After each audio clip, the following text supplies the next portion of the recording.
everybody, it's Mama Two Wife of One, your favorite, semi-favorite maybe YouTuber, content creator, social media influencer, superstar, or something like that. If you guys are new to my channel, hi, thanks for clicking on here. If you guys aren't not new, thanks so much for always looking at my videos. No matter what I'm talking about, I thank you for showing interest in just my view on the world and the view on things that I tend to watch. So, speaking of which, one of the things that I like to do outside of watching, I can't even say reality TV because I'm not a big reality TV person in the traditional sense. I like watching documentaries. Give me a good documentary, a good docu-series, and I'm good. I can watch that literally all day. So that's what this video is about. I want to talk to you guys about a documentary called The Perfect Wife. I believe that it is on Netflix. Let me check just to be sure. My bad, it's on Hulu. It's called The Perfect Wife, The Mysterious Disappearance of Sherry Papini. I thought this was an older documentary. Apparently, it came out in 2024. And I'll give you a synopsis of the documentary, and then I'll give you the 7 lessons that I learned from this documentary. It's life lessons. But before I do that, make sure you like this video, share it with other people who like crazy documentaries as much as I do. Subscribe to my channel, and definitely comment below. Let's talk about this crazy case.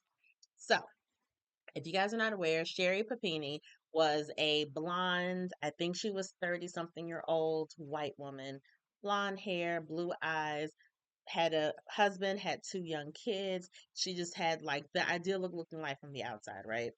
So one day her husband comes home from work about 5:30 or so. He notices his wife isn't there. He's like, okay, that's strange. She's normally home at this time. He calls the daycare to see what time she picked them up to, I guess, gauge what time she'll be home with the kids, and the kids haven't been picked up. It's like, huh, that's even odder. Okay. So he has the Find My Phone app on his phone. So he tracks her phone and he sees the phone, or basically comes to the phone, and it is on the ground. Her headphones are still plugged in, and there are locks of her hair that are attached to the headphones as if they've been ripped out. This is about a mile from their house, and he knows that she's taken up jogging recently. So he's calling the police, like, I'm really worried. This is what I found. I'm taking pictures now. I don't know what's going on. This is, I'm really worried about my wife. I don't know where she is. So, of course, I say, of course, as a black woman, normally when a blonde hair, blue eyed white woman goes missing, everyone is kind of up in arms. And so it's this immediate national media attention. Everyone has her face plastered everywhere. Family is worried, or friends are worried. He's on TV crying, like, please bring my wife home, honey. I'm trying to get to you. I don't know what's happening. And of course, in any of these cases, the first suspect is always the husband, which I get, right? And I'm watching the documentary. What I try to do when I watch a documentary, I try to just watch straight through to understand the story. I try not to cheat and Google what actually happened because it kind of spoils it for me. So I'm like, okay, I'm not going to look to see what actually happens. Let me see how they're going to paint this. And this is a 3 episode docuseries, by the way. So he's on TV, he's being interviewed by the police, or whatever, and the police are asking him questions, obviously, about the marriage. Was it a happy marriage? Did you guys fight a lot? Was there any kind of physical altercation? Do you think that she was having an affair? Were you having an affair? And of course, they're talking to the family and friends to find out who she is as a person. Just kind of paint the picture of this woman. In addition to reading her journal, her diary, to kind of get any clues about whether or not she thought someone was following her, whether or not she was having an affair, maybe secretly ran off to meet this person. You know, in this early of the stage, like maybe in the first week or so of her missing, any any suggestion is a plausible suggestion because they really don't know anything. There's no physical evidence of anything at all. There's not a ransom note or a ransom phone call, none of that. So after 5 days, they actually cleared the husband. He passes a polygraph test. He says that, we had arguments like every other husband and wife. There's an incident though with one of her friends. It's like, yeah, he, talking to Sherry, she would tell me sometimes that he was really controlling and he was mean to her. And there was one time where she joked, or I thought she was joking, to say that, something happens to me, my husband, I'm sure he'll chop me up into little pieces and bury me in the backyard. It's like, okay, that's kind of a strange thing to say. And she told another friend, she met a friend like probably a year or so ago, and she had a black eye.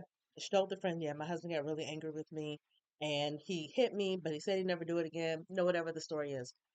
So of course, the friend, of course, she's going to believe Sherry. Like, why wouldn't you? If your friend tells you that my husband just beat me up or just hit me, why would you think she's a liar? So she automatically believes her. So of course, now she's painting a picture in her head of who the husband Keith is. Come to find out, He did cause a black eye, but he didn't punch her. What happened was he was at a friend's party with her and they were playing the Wii. You guys remember the Wii video game by Nintendo? And he's doing something with it and accidentally elbows her in the eye. And there are witnesses there. So it's like, okay, so that's the first time you kind of see, like, okay, why would she lie about being hit by her husband? But okay, whatever. So days and days and days go by. They have flyers everywhere. News crew was everywhere. Everyone's trying to figure out what the heck happened to this woman. After 22 days, this guy makes a call to the police and he's basically saying like I was driving and I saw this woman on the side of the road look like she needs help. So and you can just hear this woman in the background crying and screaming. And he's like, yeah, she looks like pretty bad. She's bruised everywhere. She had a metal chain around her waist, in addition to zip ties around her wrist and around her ankles. And he's like, she needs help. And he puts the girl on the phone. And she's like, my name is Sheriff Papini. Please, I need my husband. Please. She's just screaming like in pain and embarrassment, whatever it is. She's just screaming her head off. So, of course, after 22 days, everyone just assumes that this woman is dead. So they're expecting to find her body, but not to find her alive. So everyone is just shocked. They're relieved, obviously, but they get her to a hospital. She is covered in bruises from head to toe. She has like a hole in her arm. She has actual, not even burn marks. Someone branded her on her back, and she's just like literally bruised. She's like really bony, things in her ribs. She's really skinny. She doesn't trust the police. She's really skittish around them. She was like, I don't want to talk to anybody about my husband. I haven't seen anybody. I recognize I need to see my husband. So this all happens in the very first episode of this docuseries, which again is a three-part series. At the end of the first series, the husband says, I went into her room, in the hospital room. I pulled back the curtain. I looked at my wife, and she looked at me. And for a split second, I thought, I think she's lying. And that's how the first episode ends. I was like, oh, wait a minute, what? This took a turn I wasn't expecting. What the heck is going on? So basically, the second or third episode, they talk about what happened, right? They get her home. She's reunited with her family and friends. The police take about 4 or 5 days before they go to talk to her again. She'll only talk to them if her husband's in the room. And she's explaining how she was jogging. The day started like any other. There was nothing unusual.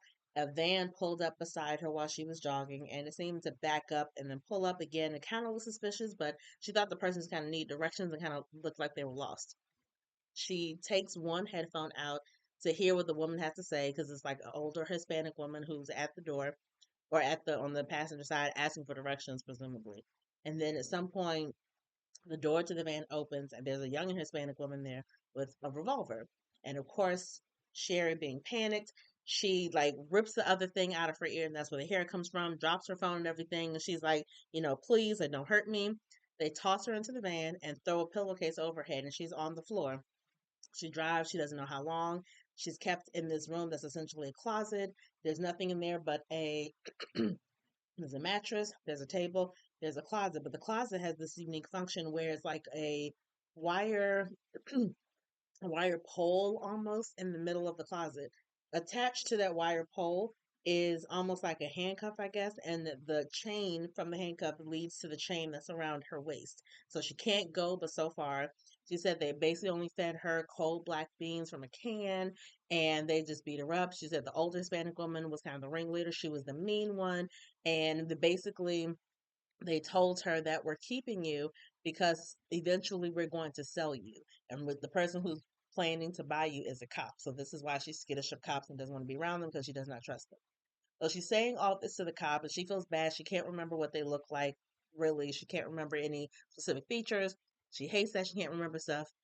And she's like crying and just so visibly upset the whole time.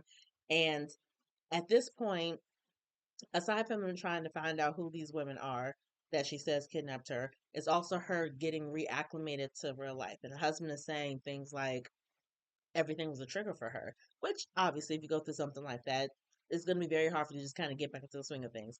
She didn't like driving by herself. Whenever she was outside with the kids and she saw a stranger come nearby or a stranger walking down the street, she would immediately bring them inside. She would only sleep with all the lights on, and I don't mean just the night light, but like as bright as the light is that's on me right now. That light had to stay on whenever she was sleeping. Um, Beans triggered her because that's all they gave her. Hispanic people triggered her. She didn't want to be around them. She was nervous. She was nervous to meet new people.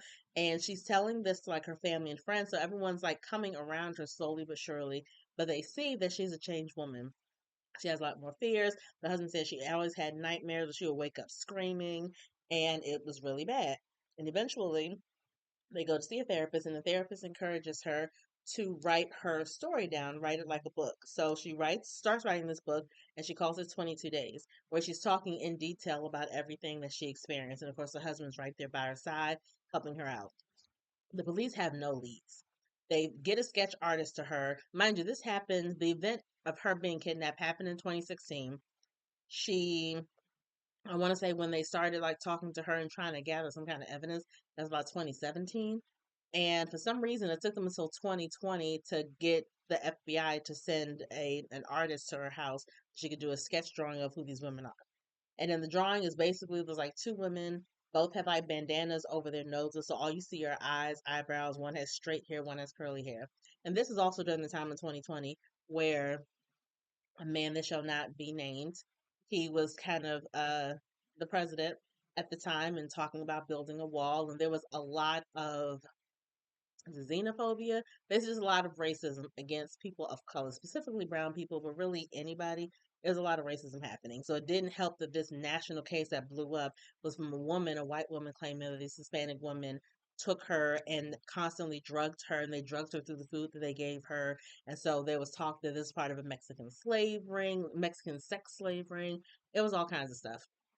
So it's getting really bad. And she, like I said, she's trying to get to a point where she's more of herself and writing this book and everything like that. But because the police aren't having any leads, the husband takes it upon himself to talk to her on his own to kind of get some kind of information that he can give to the police. So he's like, hey, I know this is hard for you, but try to describe the room that you were in.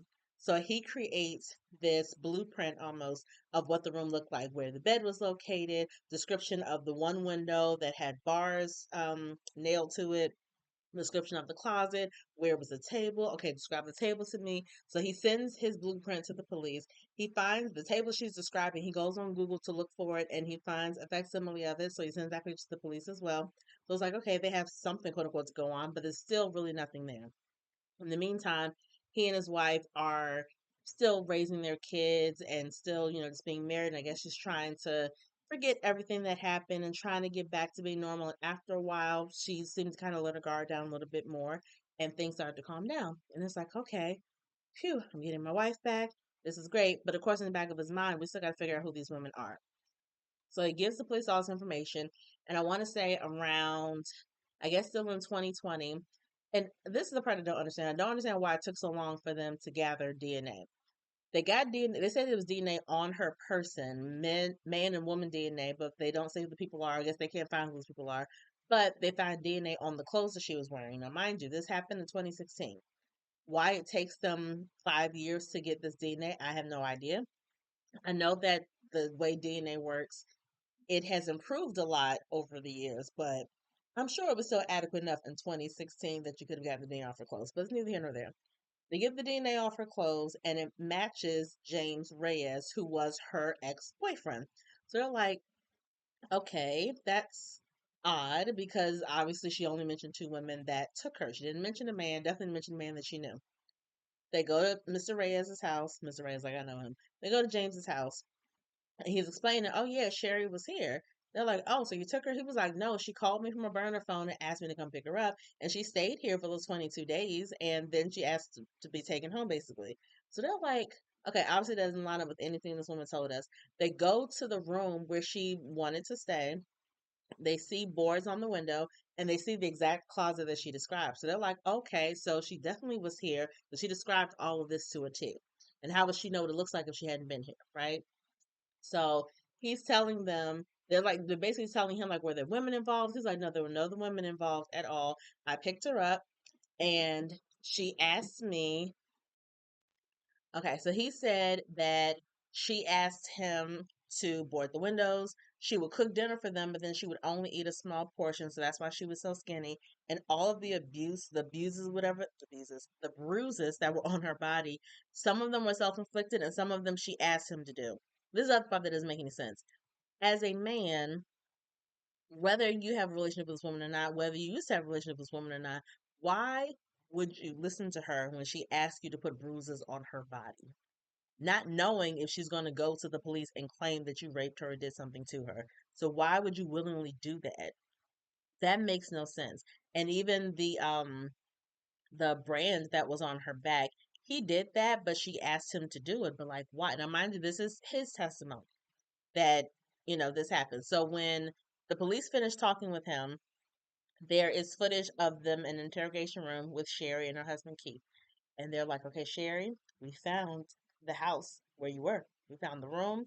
It was described exactly as you said. They brought pictures, the pictures that Keith gave them, they put those on the table, and into the pictures that they just took. Keith is excited. He's like, oh my gosh, this is great. We're so close to finding the woman who took you. This is wonderful. We're going to have justice. And she's like, Keith, no, I don't want them pressing charges because of that woman, because she had mercy on me and let me go.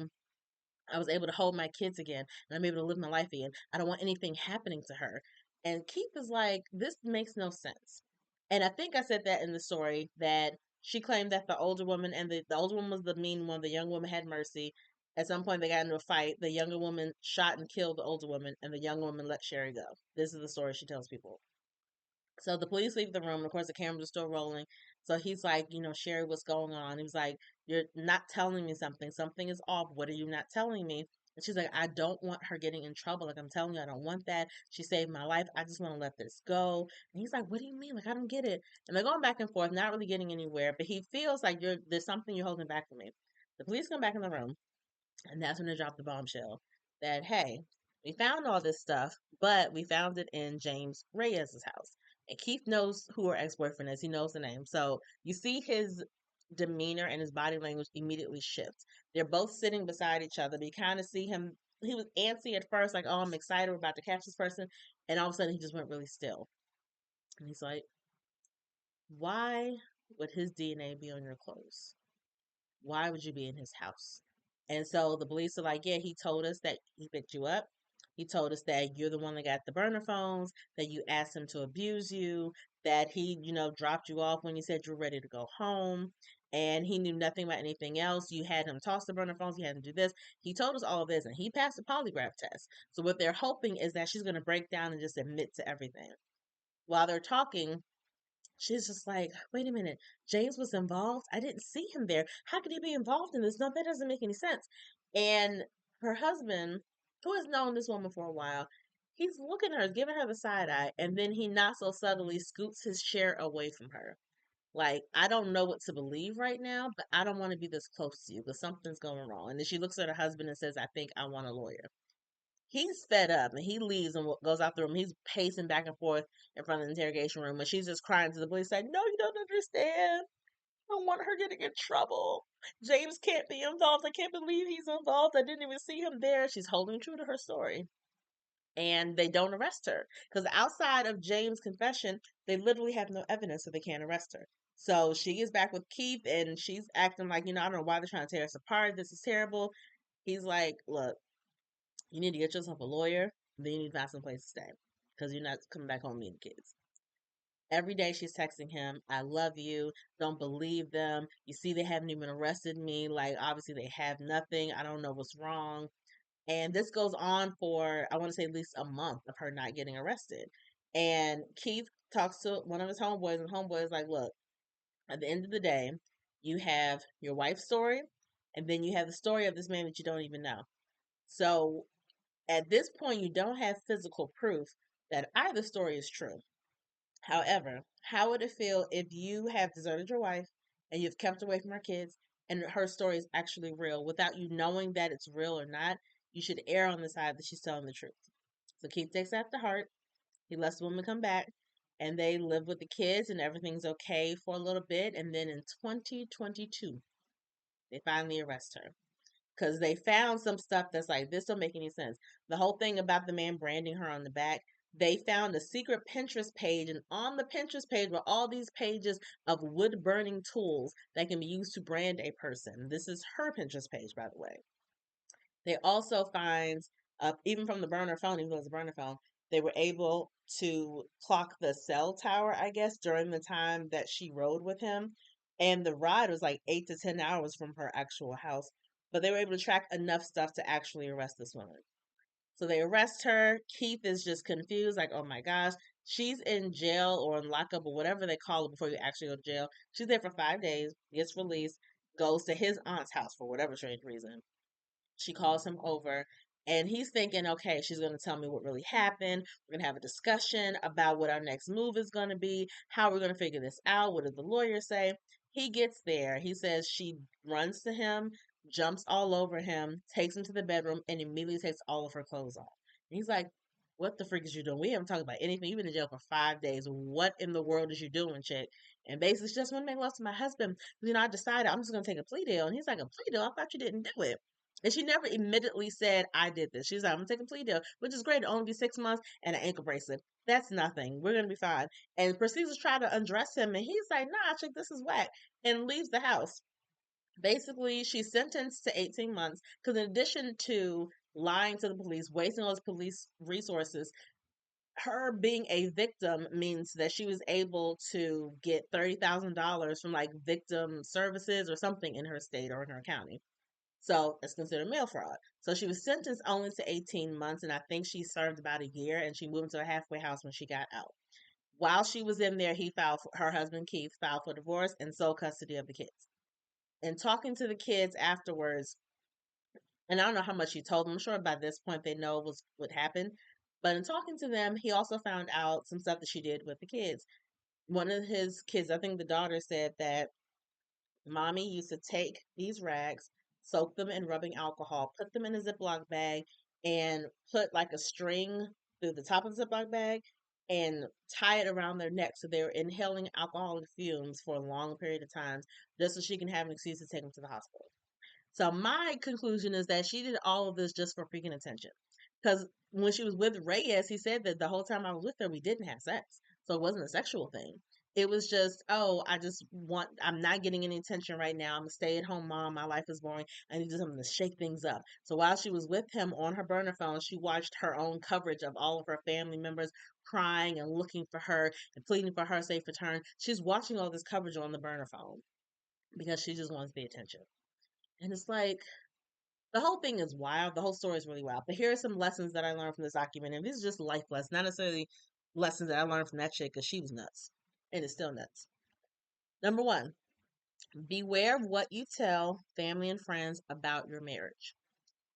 I feel like this is kind of self explanatory, but I remember somebody telling me this before that if you have an argument with your husband, and if every time you have an argument with your husband, you're running and tell your friends, tell your family, whatever, once you get over that argument or get over that fight or get over that disagreement, you're good now with your husband. But your family members, the last thing they heard was about the fights and maybe he called you names or whatever the case may be. So they're going to hold these grudges against your spouse, even though you're good.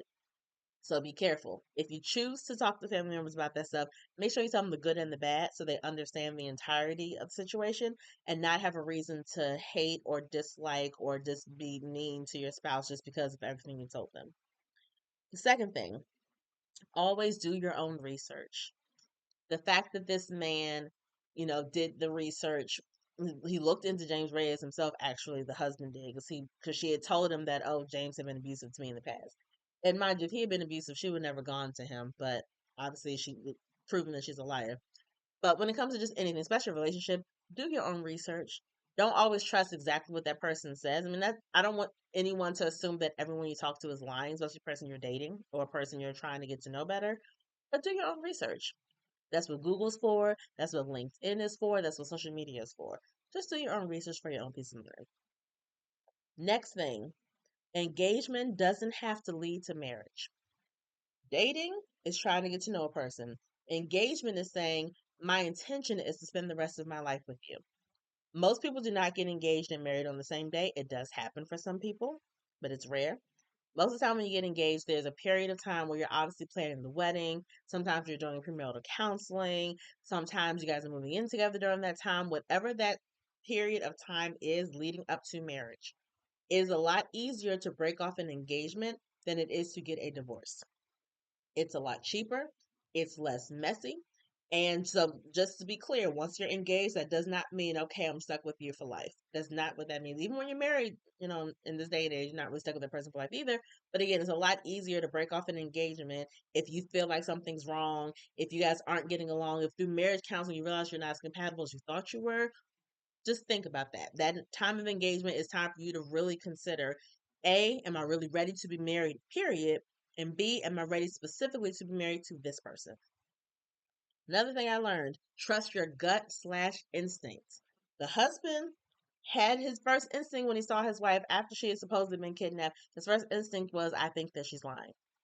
And after a while for being home, going to the therapy session, so the therapist, I don't know if I believe her all the way. And the fact that he dated her for, I think by the time, I think they started dating in 2006. I think they got married maybe in 2009. So he'd been married to this woman for 7 years, dated her for 3 years. But in that time, he saw some things that just didn't sit right with him. Either caught her in some lies or caught her in some suspicious behavior. So he definitely saw things and he just chose to brush them under the rug. Trust your instincts. Trust your gut. If something don't feel right, address it right then and there. Don't make excuses for it. Don't just brush it off as, oh, that's a one-time thing. Even if it is a one-time thing, you still should have some clarity about what this thing means. Is this thing a pattern? Will this thing become a pattern? Ask questions. Like, just if you feel that just in your gut, like, I don't know. Trust that. That doesn't mean that if your gut instinct is telling you something's wrong, that you immediately break off the relationship. But at least take the time again to question things and just be a little more observant about what you see. Next thing, leave old relationships in the past. There's no reason that this woman should have gone back to her ex boyfriend, even if it wasn't for sexual reasons. The fact that she needed attention and the first thing she thought of was, let me run away and call on my ex dude. No. Now, I will say for me, I've been married now for almost 11 years. I don't have a relationship with any of my exes. I also don't have a lot of exes. One passed away a few years ago. There's one main ex, really, that I have. He and I are Facebook friends. I think maybe we're friends on Instagram. I don't even know if we are. Our communication is twice a year. I text him on his birthday to be nice. He texts me on my birthday to be nice. That's literally all the communication that we have throughout the year. We don't talk. I don't ever call this man. He don't ever call me. We don't meet up nowhere. That's the past. I can be cordial because we still cool or whatever. I don't wish no harm on you, but no, we don't need to hook up and not even hook up in the sexual term, but we don't need to hook up and actually hang out. We're not friends like that. Leave the past where it's supposed to be. Just leave it all the way back there. Seek therapy on your own. They went to therapy as a couple, which is fine because assuming that what she went through was what she went through, that is very traumatic. It would help to have, therapy with both of us. We can both figure this out. But also seek it on your own because in addition to needing therapy to figure out how to be the best husband that you can be in this situation, let's say what she went through, let's say she was telling the truth, if she was telling the truth, that yes, it's important for him to go to therapy with her to figure out how best to support her as a husband, but also as a man going by himself, because we don't know mentally what that did to him to have his wife gone so long. Did he feel like less of a man because he wasn't there to protect her, or he wasn't the one that found her and she was gone for so long? Did he feel like a failure as a father during that time? Like, who knows what kind of things were going through his mind during her absence as well. So, yes, I think couples therapy, I strongly encourage people to do that, whether you're married or not, honestly, but always seek some stuff on your own. Because outside of that couple, outside of you having that title of being a husband, a wife, a boyfriend, or girlfriend, or whatever, you're still a man or a woman. And you still need to make sure that you're the best version of that man or woman, in addition to being the best version of that title that you carry. And the last thing I learned was spend time with your children on your own. Because she was a stay at home mom, and she was a stay at home mom, but the kids still went to daycare, which is, I guess I understand for social reasons. But because she's a stay at home mom, obviously she spent more time with the kids than anybody else, right? Even the father. And I get that. But the idea that he didn't know that she had them sniffing alcohol just to take them to the hospital, that's a little concerning as well.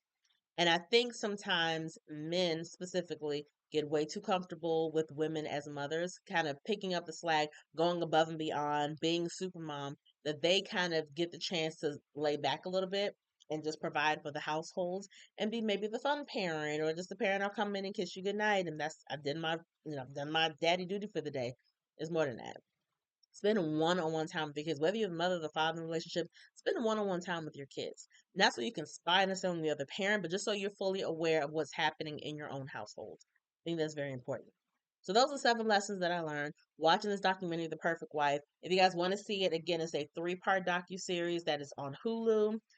I don't know if I would necessarily recommend it. It wasn't terrible, but it was definitely like a lot of moments I was like, So it was a lot of those kind of moments. So it's definitely interesting and it's crazy. There's some crazy folks out there, y'all. That's my video for today. I hope you guys enjoyed it. If you watched the documentary, comment below and let me know what you think. Let me know what part made you, I don't know, made you shocked you the most? What part of the documentary shocked you the most or surprised you the most? Were there any parts that I left out that you thought I would talk more about? Or were there some parts that you just like, girl, we got to discuss this together? Let me know. Comment below, like this video, share this video, and subscribe to my channel. And I'll see you guys next time. Peace.